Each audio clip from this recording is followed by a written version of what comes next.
রাফসানদার ছোট ভাইয়ের cute girlfriend, তিনি ভ্যান প্লাজা থেকে কেনাকাটা করতেছে। কিভাবে কি ভাই, বুঝলাম না ব্যাপারটা, বুঝলাম না। মানে মানুষের বিবেক যে কতটা নিচে নেমে গেছে এই ভিডিওটা দেখলে বুঝতে পারবেন।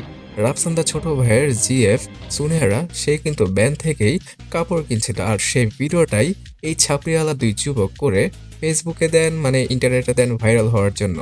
বাট দেওয়ার সাথে সাথে উল্টো তারা এমনভাবে ভাইরাল হয়েছে যেটা একদম কল্পনার বাইরে।